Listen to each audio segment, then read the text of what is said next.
Imagine wandering through an ancient forest where every step echoes with the crunch of decaying leaves and the distant symphony of birds creates a natural cathedral of sound. Suddenly, you halt before an extraordinary plant. Its leaves are long, sharply pointed, reaching skyward like emerald blades amidst the dense undergrowth. At first glance, it appears unremarkable, just one more species among thousands. But what if I told you this unassuming plant holds a secret one that could utterly transform your life? These are living indicators, nature's silent guides possessing an uncanny ability to reveal the presence of precious minerals hidden deep beneath the earth. If you're fortunate enough to find this plant flourishing in your own backyard, or perhaps in a nearby wilderness, you might be standing on a potential treasure.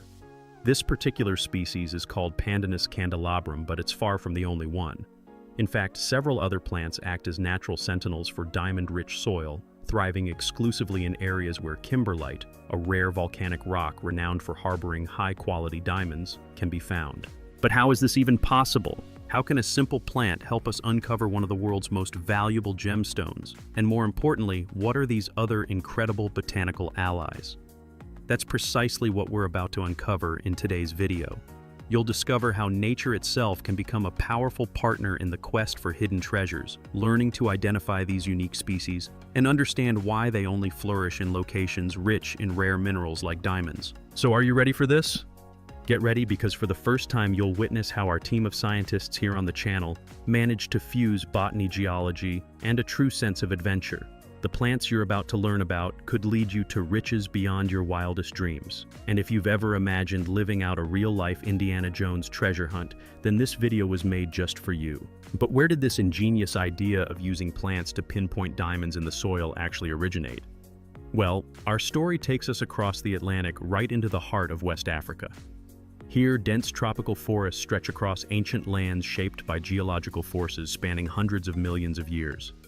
For decades, nothing seemed out of the ordinary until one unassuming plant quietly captured the attention of the global scientific community.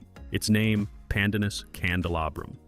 This spiky, towering plant with long, blade-shaped leaves arranged in a spiral pattern much like a palm tree had long gone unnoticed, blending seamlessly with the thousands of native species in the region. But in 2015, something shifted. Geologist and diamond expert Stephen Haggerty from Florida International University made a curious observation. He noticed something truly remarkable. This plant never just appeared anywhere. Every single time it showed up, geological surveys revealed a striking pattern. There was always a kimberlite pipe buried beneath its roots. Now, if you're not familiar with kimberlite, let me give you a simple explanation, because understanding this rock is key to our hunt. These are funnel-shaped geological structures that originate over 150 kilometers deep within Earth's mantle. During rare volcanic eruptions, kimberlite pipes act like natural elevators transporting diamonds formed under immense pressure and heat deep within the Earth all the way to the surface. They don't create diamonds themselves. They simply serve as the vital conduit carrying high-pressure carbon crystals upward until they cool and solidify near the crust. Over millions of years, these rocks break down, meticulously releasing trace minerals into the soil, and that's precisely the kind of soil that beckons the Pandanus candelabrum. As kimberlite decomposes, it enriches the surrounding ground with magnesium, potassium, phosphorus, calcium, and even nickel, precisely the nutrients this unique plant thrives on. It doesn't just tolerate these elements, it absolutely depends on them. In ordinary soil, it simply won't grow. It's almost as if this species specifically evolved to survive in the very same places where diamonds might be hiding. Such behavior is incredibly rare. Most vegetation adapts to a wide range of conditions, but Pandanus candelabrum has tied its survival directly to underground geology. It's crucial to remember that kimberlite doesn't produce diamonds, it merely transports them. These gemstones form deep in the mantle under unimaginable pressure and heat, where carbon slowly crystallizes over billions of years. For these precious crystals to reach the surface, they need a ride. That ride comes in the form of a very specific and rare volcanic eruption that pushes up a column of kimberlite, often shaped like an inverted carrot. Once it reaches the surface, the rock cools, hardens, and eventually begins to erode meticulously, spreading valuable trace elements throughout the surrounding soil. And it's this mineral-rich ground, meticulously shaped by a unique geological process, that irresistibly attracts Pandanus candelabrum. Even without directly spotting the kimberlite, finding this plant can be a remarkably reliable sign that there's something valuable concealed below. In other words, if you stumble upon this species in an area with the right geological profile, you might just be standing on diamond-bearing soil without even realizing it. But here's the kicker: Pandanus candelabrum isn't the only plant with this extraordinary behavior. In fact, researchers have documented at least 5 other species that also seem to grow preferentially on soils formed by kimberlite or with a nearly identical mineral profile. Each of them, in its own unique way, has adapted to survive in these rare conditions, becoming a kind of natural compass for anyone searching for hidden diamonds. And the next plant on our list is a truly fascinating one, often overlooked for its humble appearance, yet carrying a name that hints at something far grander. Our journey continues with Loganocarpus adamantus, often affectionately called diamond grass. This is a small, herbaceous plant with fine, delicate leaves that might seem like just another ordinary patch of green covering the fields. However, for geologists and botanists trained to recognize subtle environmental clues, the presence of this plant in certain areas can be the very first whisper that kimberlite and possibly diamonds might be lurking just below the surface. This unique variety has been studied in greater depth by Brazilian researchers, especially in regions like the Cerrado and the highlands of central Brazil.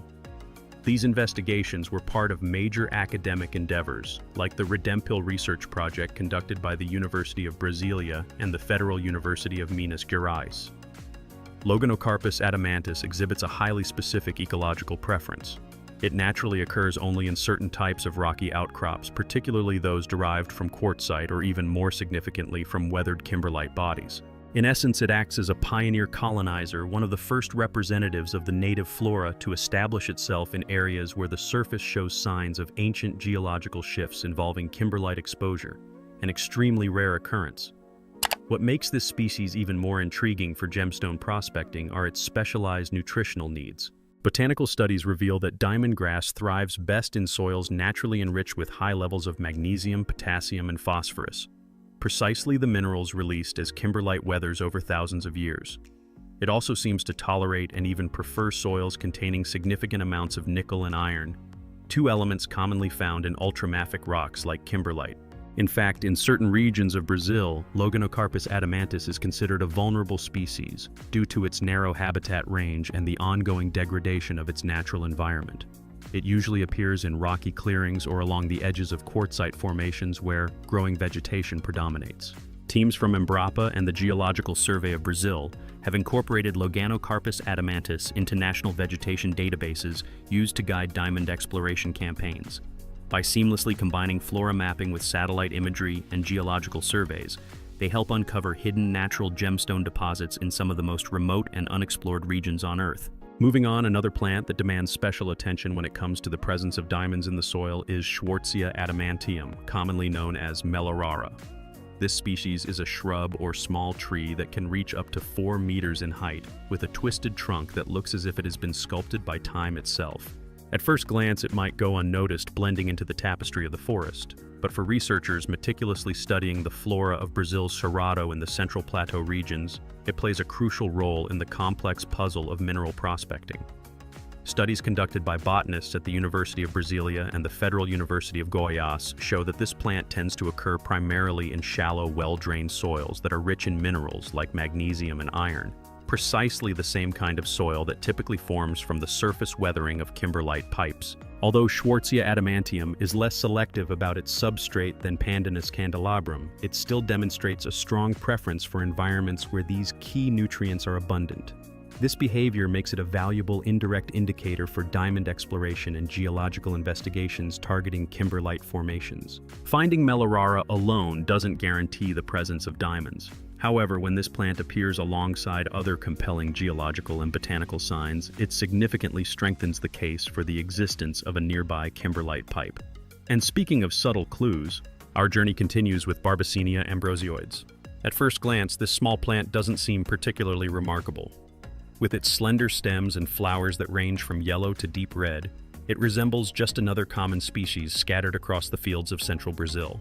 This plant, a member of the Veloziaceae family, thrives in soils that are poor in organic matter, but remarkably rich in specific minerals such as magnesium, iron, and phosphorus, precisely the nutrients that accumulate in areas where kimberlite has decomposed over centuries. Barbacenia has become a true specialist in sandy and rocky soils, preferring locations where exposed rock surfaces hint at ancient geological processes beneath.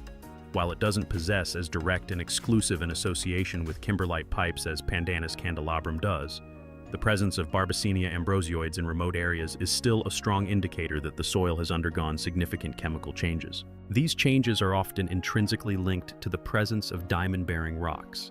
In regions where the native flora remains relatively undisturbed, spotting this plant can serve as a small but vital signal for gemstone hunters who know precisely what to look for. And another plant, perhaps even more resilient, offers a similar beacon. Among the plants that can unveil hidden secrets beneath the ground, Valosia holds a very special place. Affectionately known as the cinnamon gem, this plant is easily recognized by its delicate white and purple flowers that emerge between tough, resilient leaves perfectly adapted to survive in some of the harshest terrains imaginable. Despite its beauty, Valosia is a true survivor, thriving in soils that are extremely poor in organic matter, but exceptionally rich in minerals like magnesium and phosphorus, both signature elements released during the decomposition of kimberlite. Thanks to its remarkable resistance to acidic and rocky soils, Valosia is one of the few plant species capable of flourishing on exposed rock surfaces, precisely the areas where kimberlite formations often discreetly reach the surface. While finding a Valosia on its own isn't enough to confirm the presence of diamonds, its occurrence alongside other known indicator species significantly boosts the chances that the ground has a favorable geological origin. In regions where the landscape remains relatively untouched by human activity, spotting clusters of these resilient plants can be a silent yet powerful clue that valuable minerals and perhaps even natural diamond deposits are hidden just beneath the surface. And yet another seemingly ordinary plant can add to this compelling puzzle. Just like Narantia guianensis, a delicate-looking climbing plant with a surprising connection to diamond-rich regions. Often referred to as the diamond plant, this species features horizontal branches, reddish roots along the stem, and a tendency to spread across dry, rocky soils.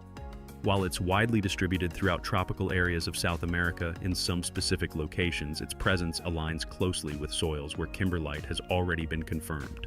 Unlike the other plants we've mentioned, Narantia guianensis doesn't rely exclusively on kimberlite-rich soils to thrive. Still, its vigorous growth in volcanic terrains or in areas with high levels of phosphorus and magnesium often raises eyebrows among experienced geologists. That's because it tends to show up in regions with the same distinct chemical composition found in known diamond-bearing zones. So, you've identified one of these remarkable plants out in the field. What's your immediate next step in this thrilling treasure hunt? It's time to examine the ground with a keen eye, and here's the good news. You don't need expensive equipment to do that. You can begin with simple actions like collecting loose gravel samples or meticulously scanning the area for unusual rock fragments. In some fortunate cases, natural erosion may have already exposed tiny pieces of kimberlite or even indicator minerals commonly associated with diamonds, such as pyrop garnet, ilmenite, or spinel. With a bit of patience and a sharp eye, it's possible to find small crystals that were carried by time and water to riverbanks, hillsides, or natural openings in the landscape. Don't miss the next video already appearing on your screen. Thanks for liking and for being a part of this amazing community that continues to grow every single day. Good luck, Gem Hunter.